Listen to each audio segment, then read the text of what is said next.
Welcome to the Soft Life Sisters. My name is Zen, your host, and I'm so happy to have everyone here today to kind of talk about what soft life through self-love can help embrace a better, healthier, most peaceful life.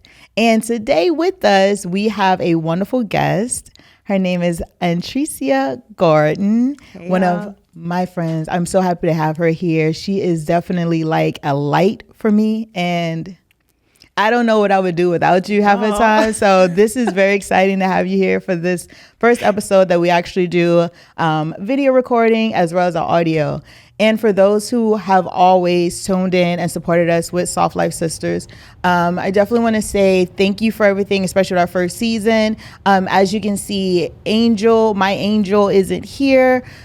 She had a lot of health issues last year and also some issues with her baby. And the difference between us, like my boys are older, going to college, her girls are younger, just going into teenage years. So the most important thing was to make sure she embraced self-love and made sure she put her family as a priority. And so she won't be with us this season, but we will bring some awesome sisters as we have right now, because we are all sisters and all family and all part of the community. So with that being said, hey Zenbei. Hey baby. First of all, I just want to hold space for you and your sister. Thank you. I could see you getting a little emotional when you were sharing that with her, so I want to hold space for that.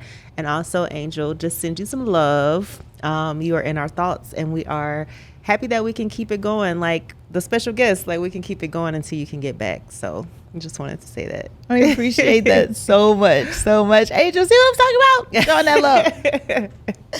So with that, you guys, Soft Life Sisters, as we stated, our idea of soft life is embracing self-love. And through our what we're going to talk about today is actually setting healthy boundaries. Yes. Because when you allow yourself to set a healthy boundary, you can begin to create the atmosphere that will allow you to be in your best self. So I have a couple of questions. We went over some of these, but we didn't go over all of them. So I'm going to go with the first one, because again, sometimes, we have different ideas of what soft life could mean. And so AC, I want to act, and I'm sorry, you guys, as a friend, I call her AC. Yes. So I apologize ahead of time, but Antricia, can you let me know and let everyone know what soft life means to you and how that ties into setting boundaries? Absolutely. So AC is fine, Antricia, Teresa, Sienna, C, like so many people call me so many different things. I mentioned before we started that I now introduce myself as either Antricia or AC based on my desire to have someone involved in my life again. And so I don't bother really telling folks my whole name if I feel like the interaction with them is going to be short-lived and that there won't be a real connection. So I'm okay with either. You can call me AC. I love you like that. All of that to say, I think that's what soft life is to me. Soft life means allowing. It means ease. It means flow. And allowing those things, but also understanding that there will be obstacles, that we will face challenges, that life may not always appear soft, yes, but we can still feel soft in our lives. And I think that's just through understanding that we have to experience what we are meant to experience. And there's no need to fight that. Like, there's no need to struggle and push back against that. Yeah. Now, we may have to put on our armor to get through some things, but overall, life isn't meant to be a struggle. I agree. And I think soft life starts with understanding that you don't have to struggle, like that this doesn't have to be hard, that this life can be this great and wonderful experience that you allow it to be, even with the contrast and the struggle. And so I think that's what soft life means to me. And I can't have a soft life if I don't set boundaries. Like Absolutely. the two go hand in hand. Like Absolutely. it doesn't make sense. Like how can I say that I want ease and flow, but I'm not willing to have a difficult conversation with someone about what I want to allow, Yes. and you know what I want in my life. And so soft life and boundaries for me, you can't have one without the other. I agree. So yeah, that's how. I couldn't say that any more beautiful. That was beautiful, baby. So yes, You know how I do. I be flowing. I think I'm a writer, y'all. You do. You flow. I love it.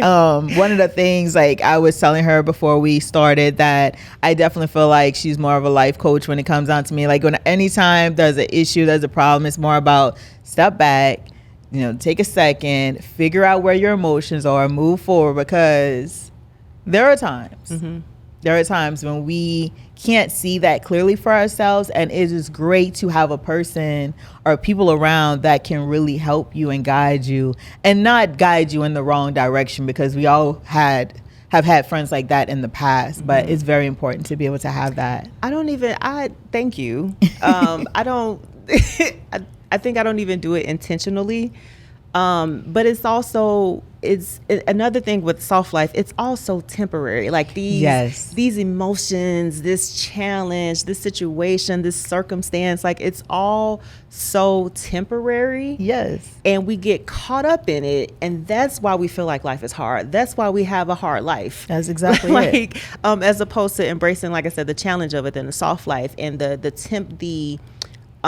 is it temporariness a word? I don't even know. But yeah, it's a word. Like it's not permanent. It's not a permanent situation. And I think if we could sit in that and understand that and know that and feel that, then we could all, I think, live and embrace a soft life. And I think that's the core of soft life. And then, of course, there's all of these other things that go with what a soft life specifically looks like for you.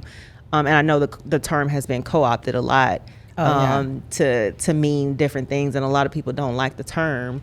But I think a lot of people don't understand that this physical stuff, I don't know, like a lot of people equate soft life to what you can do for yourself and the way that you care for yourself. And, right. I think that's important and that's a part of it, but that's not the core of it. No, absolutely. And I think one of the main things is and embracing a soft life, and the tag that we actually use here with Soft Life Sisters is soft life equals or embraces self-love, not just in a physical way. And I know that's the easiest way to get started, a bubble bath, mm-hmm. Taking yourself on a date, getting your hair done. That's the way to get started. But true peace and true happiness comes through a peaceful mind. And so we really try to focus on providing ways to calm your mind so that as you do that, you begin to work on the things that make you a better person, that allow you to see yourself in the right light. And that can take time. And sometimes that's hard. And people disconnect from their emotions. We've been taught to be tough. We've been tough to just take on the world and not cry and not acknowledge if you're in pain.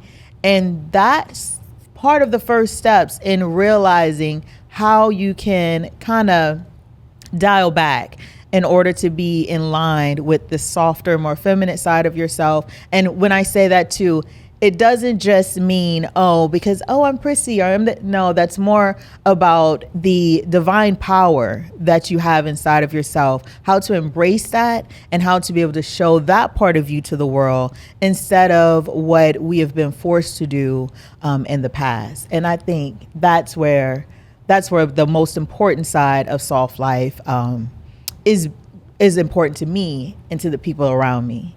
So. I agree. I think excuse me.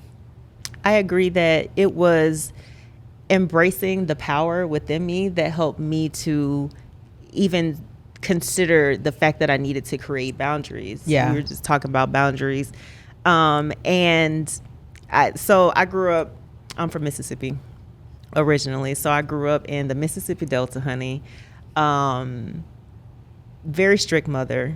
Mainly because she was so afraid that I would make some of the same decisions that she did, and she wanted to shelter me from that. But growing up in the South as a woman, as a girl, as a little girl, you are told that you are to be seen and not heard. Yeah. Mm-hmm. And so being told that, and being restricted from doing so many things and having so many rules and regulations around how I live my life and how I operated my day to day, I lost my voice. Oh, yeah. And a part of having boundaries is being able to implement and enforce those boundaries. Yeah. And as someone who was told that my voice shouldn't be heard, it was impossible for me to speak up for myself a lot of the time. Yeah. And so that's a hard life. I agree. Like, that's a very difficult life for you to be unable to communicate your needs and your desires to another person in any relationship. Yeah. And so as I traveled through life, traversed through life, lived life, learned, and had different experiences, I felt like the life that I was living wasn't who I was. And so then I had to start exploring. My coaching practice, actually, Explore Your Truth, is why I named it that, because I had to start figuring out what was true for me and not what someone outside of me told me I needed to be, or who I needed to be, and how I needed to act, and how I needed to be treated, and all of those things. I didn't know that. And so I couldn't advocate for myself. I couldn't speak up for myself because I didn't even know what I wanted. So I had to explore what I wanted, figure out what I wanted, and then figure out how the folks that I am in relationship with can support that. And how can I get rid of the folks that don't support that? And in order to do that, I had to set boundaries. No, absolutely. I love that, though. But it's something that you just said that I really want to kind of focus in on.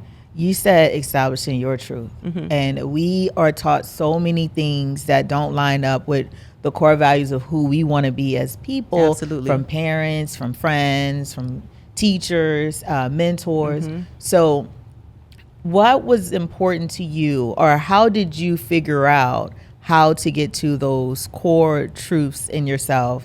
And how did you know those were the ones you wanted to focus on? Oh, because I started to tune into my own voice.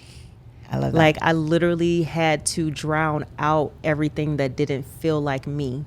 Yeah. A lot of times we discount intuition, but that intuition is that still small voice, as a believer would say. It's that still small voice. But that's your voice, and that's your power, and that's everything inside of you telling you that this isn't right. This doesn't feel right to me. So let me figure out what does feel right to me. Yeah. And so it was a lot of learning and unlearning and relearning. And it's a cycle. I'm not done learning.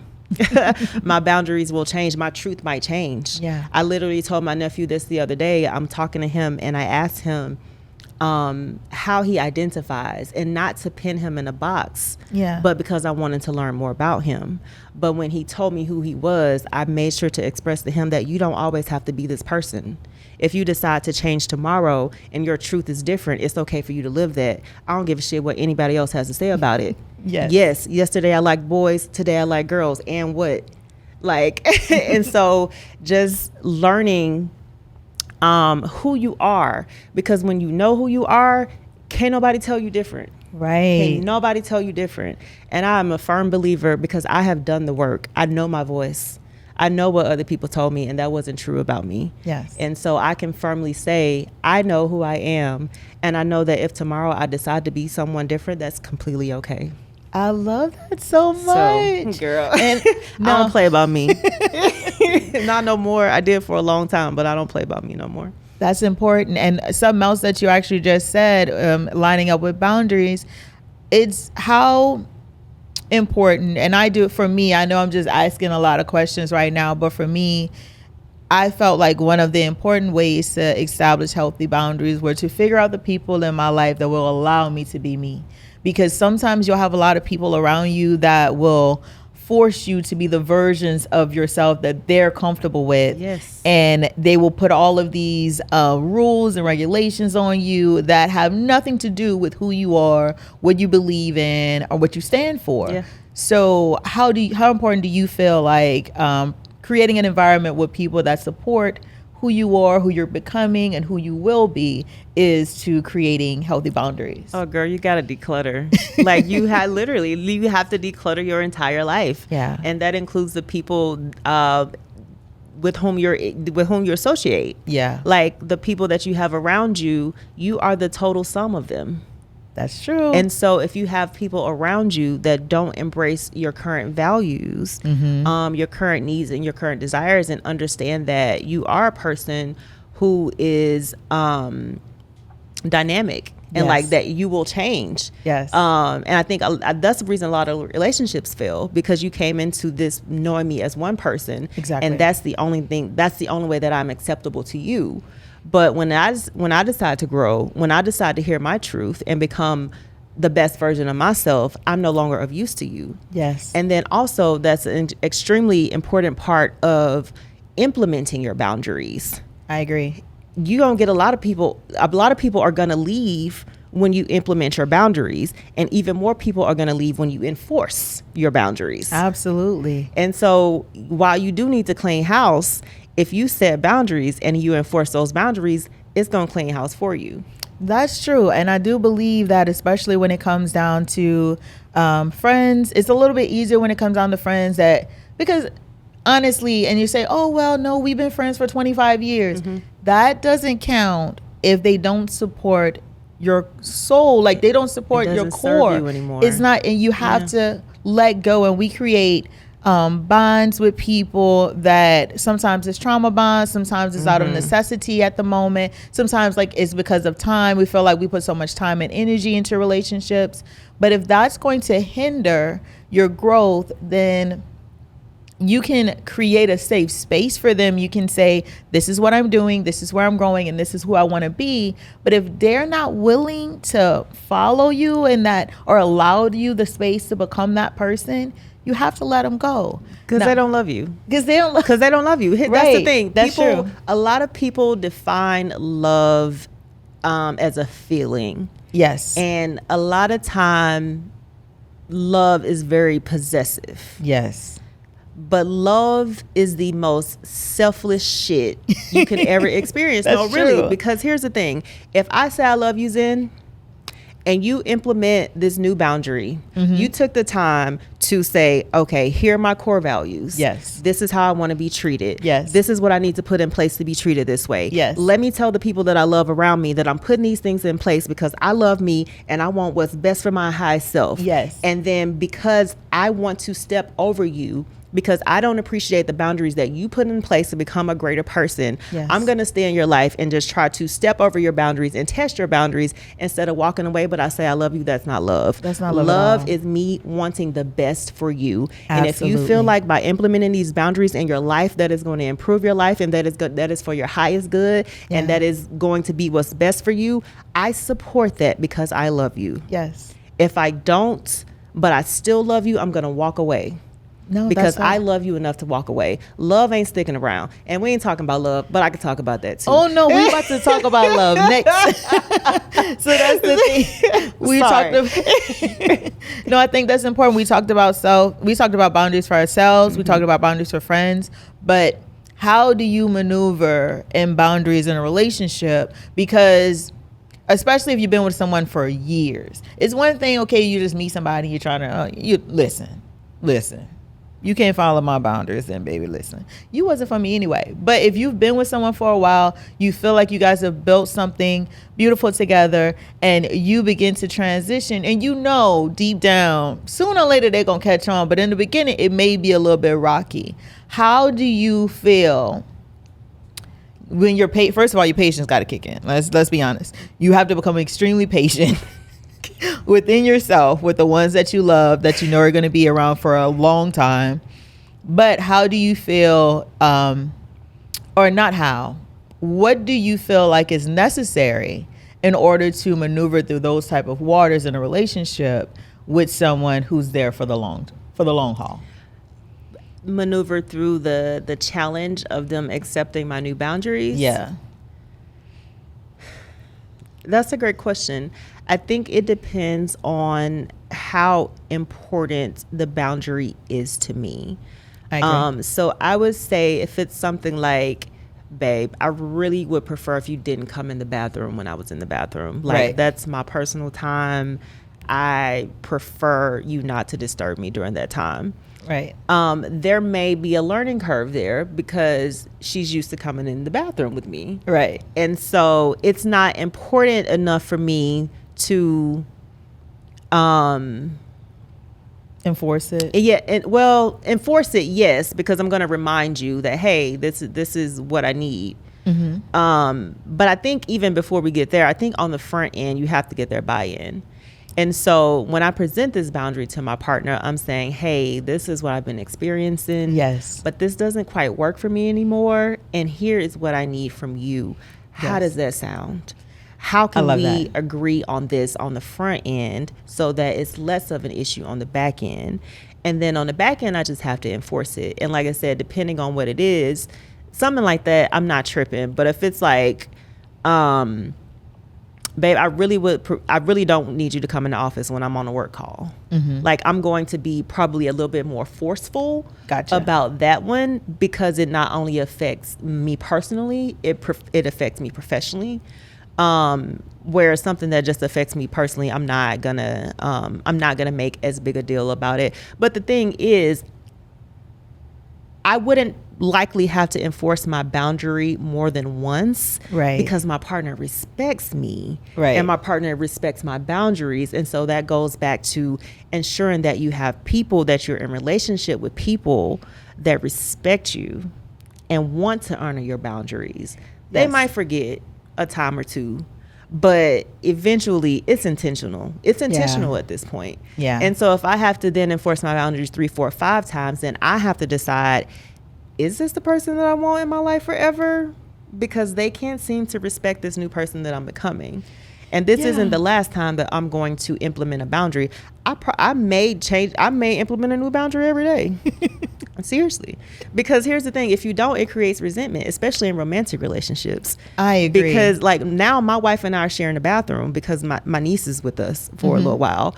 And so we're not used to sharing a bathroom. Yeah. And so we've had to implement new boundaries just in the last couple of weeks because we're now, our circumstances change. And so now we need to navigate that. Yeah. And so if you are with someone who won't accept your boundaries at any time you implement a new boundary, that ain't no long-term relationship. No way.